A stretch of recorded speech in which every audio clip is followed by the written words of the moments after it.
Un incident vraiment terrifiant s'est produit tard un soir d'été il y a presque 10 ans, et cela me donne encore des frissons chaque fois que j'y pense. Je vivais avec mon grand-père maternel dans une maison à 2 étages avec ma famille élargie très aimante. Pour des raisons professionnelles à cette époque, j'aimais veiller tard pour regarder la télévision, alors je dormais généralement dans la pièce où se trouvait la télé. La télé était dans une pièce du grenier, qui était la seule pièce là-haut, avec une petite salle de bain. La pièce avait 2 lits en bois, un ventilateur et une télévision. Elle avait également 4 fenêtres couvertes de rideaux qui donnaient sur la terrasse et la balustrade. La seule entrée de la pièce était une porte en bois avec une moustiquaire transparente sur la moitié supérieure. L'escalier menant en bas était à l'extérieur de la pièce, juste quelques pas après la porte. Mon oncle avait l'habitude de verrouiller la porte en bas de l'escalier de l'autre côté pour empêcher les voleurs potentiels d'entrer. Une nuit, après avoir fini de regarder la télé, j'ai verrouillé la porte de la pièce, fermé les rideaux et je suis allé dormir. J'étais profondément endormi quand soudain je me suis réveillé au bruit de quelqu'un qui frappait à la porte. Au début, j'ai pensé que c'était peut-être un de mes oncles ou cousins. J'ai vérifié l'heure et il était environ 2h30 du matin. J'ai décidé de vérifier qui était à la porte et ce que j'ai vu me terrifie encore aujourd'hui. Je me suis levé et j'ai marché jusqu'à la porte, et à travers la partie transparente de la porte, j'ai vu un jeune garçon d'environ 5 ou 6 ans, vêtu de vêtements sombres et sales. Je ne pouvais pas voir son visage parce qu'il s'est détourné dès que je me suis levé. Avant que je puisse comprendre ce qui se passait, il a couru vers la balustrade de l'escalier et a soudainement sauté, disparaissant instantanément. Ce n'était pas un être humain. Après avoir réalisé ce que je venais de voir, la peur m'a submergé et j'ai commencé à pleurer. J'étais trop effrayé pour faire quoi que ce soit d'autre, alors je suis rapidement retourné au lit et j'ai commencé à réciter des prières. Mes oncles sont venus vérifier ce qui se passait. Je tremblais et j'avais une très forte fièvre. Je leur ai raconté ce qui s'était passé, mais personne ne m'a cru. Ils ont essayé de me convaincre que tout était dans ma tête, mais même maintenant, je crois encore que ce que j'ai vu était réel. Après ce jour, j'ai commencé à dormir en bas et finalement j'ai déménagé de la maison complètement. Ceci est un incident qui s'est produit un jour de pluie quand j'étais en 3e année à l'époque, et en général, quand j'étais enfant, je ne croyais pas vraiment aux fantômes et à ce genre de choses. Ce jour de pluie, je venais de rentrer de l'école et j'avais décidé de finir tous mes devoirs avant de regarder la télé et de jouer sur ma Nintendo DS. Après avoir fini tous mes devoirs, j'ai jeté un coup d'œil dans la cuisine pour voir si ma mère était rentrée. « Maman, tu peux allumer la télé ?» ai-je demandé quand je l'ai vue préparer le dîner. « Bien sûr. » a-t-elle répondu. Elle est allée dans le salon et a allumé la télé pour moi. Puis elle est retournée dans la cuisine et a continué à préparer le dîner. Je jouais sur ma Nintendo DS pendant que la télé était allumée en fond. Je m'amusais à jouer à Mario et Sonic aux Jeux Olympiques quand soudain j'ai vu une grande silhouette sombre dans ma vision périphérique. J'étais trop concentré sur le jeu jusqu'à ce que je remarque que la silhouette marchait lentement vers moi. J'ai arrêté de jouer et je l'ai regardée, mais je n'ai pas bougé la tête de sa position pour ne pas montrer que je la regardais. Elle portait une chemise à manches longues et un pantalon noir. Je n'avais pas peur du tout jusqu'à ce que je voie la partie supérieure de son corps. La silhouette n'avait pas de tête. Ce que j'ai vu m'a glacé le sang. J'étais tellement effrayé que je ne pouvais pas bouger. Mon esprit ne fonctionnait plus. Que dois-je faire, me suis-je demandé à plusieurs reprises. Je voulais crier, mais ma bouche semblait collée. Le moment où j'ai tourné la tête pour faire face à la silhouette est un moment que je n'oublierai jamais. La silhouette était courbée et contorsionnée, et marchait étrangement, et cette image est gravée dans ma mémoire. J'ai fermé les yeux. Et j'ai prié pour que la silhouette disparaisse. Heureusement, quand j'ai ouvert les yeux, la silhouette avait disparu. J'ai couru vers ma mère en pleurant. Elle m'a demandé ce qui s'était passé, puis je lui ai raconté la silhouette terrifiante que j'avais vue.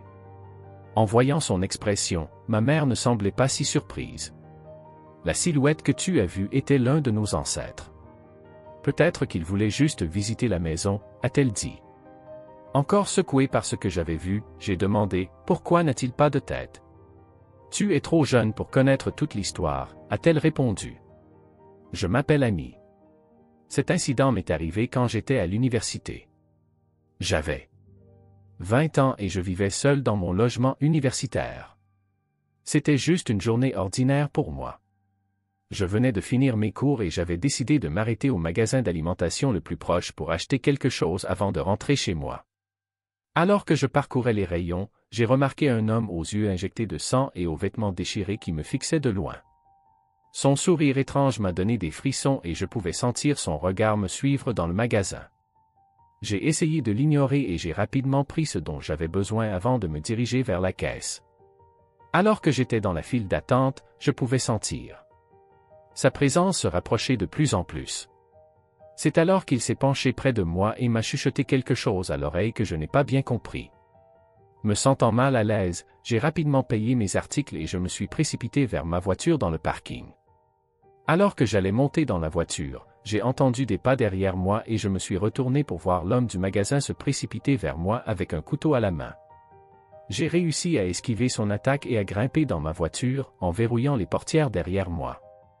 Il a frappé sur les vitres et a crié des obscénités alors que j'essayais frénétiquement de démarrer la voiture et de m'échapper.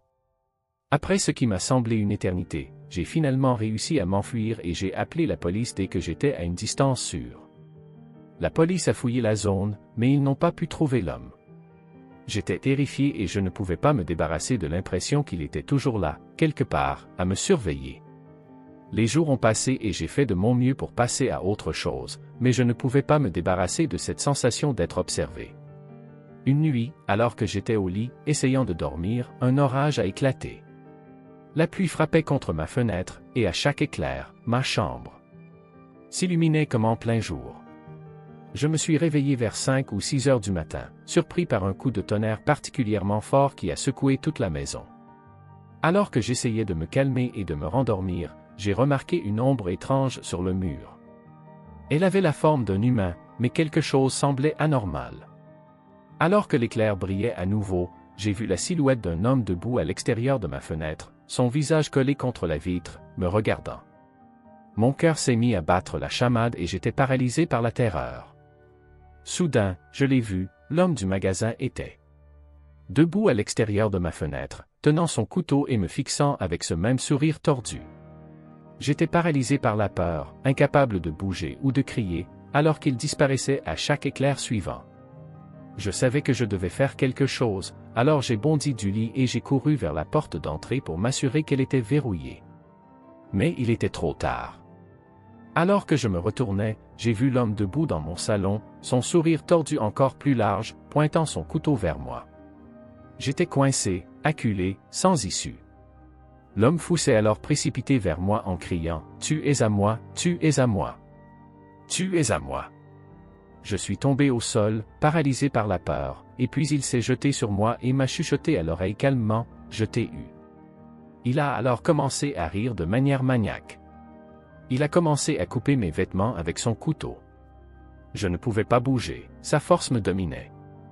Juste quand je pensais que tout était fini, j'ai entendu un bruit sourd et j'ai vu l'homme tomber au sol. J'ai alors vu mon voisin sur l'homme, le frappant. Il l'a ensuite étranglé jusqu'à ce qu'il perde connaissance. Après avoir vu l'homme inconscient par terre, un sentiment de soulagement m'a envahi. J'ai demandé à mon voisin comment il savait que j'étais en danger. Apparemment, il s'était réveillé à cause du bruit de l'orage et était allé dans la cuisine pour prendre de l'eau quand, à travers la fenêtre, il avait vu l'homme rôder autour de l'immeuble où j'habitais et s'était inquiété. Il avait enfilé son manteau et était sorti pour le suivre, observant de loin pour voir ce qui se passait. Après l'avoir vu entrer dans mon immeuble, il s'était précipité derrière lui et m'avait sauvé la vie. J'ai appelé la police et ils sont arrivés rapidement, arrêtant l'homme et l'emmenant. Ce n'est que plus tard qu'ils m'ont dit qu'il venait d'être libéré après 30 ans de prison pour tentative de meurtre et agression. Toute cette épreuve m'a laissé traumatisé, et je ne pouvais pas me débarrasser de cette sensation d'être observé pendant des mois après. Même maintenant, des années plus tard, j'ai encore des cauchemars sur cette nuit et sur l'homme qui a failli me prendre la vie, et je ne peux même pas imaginer ce qui aurait pu arriver si mon voisin n'était pas intervenu à ce moment-là.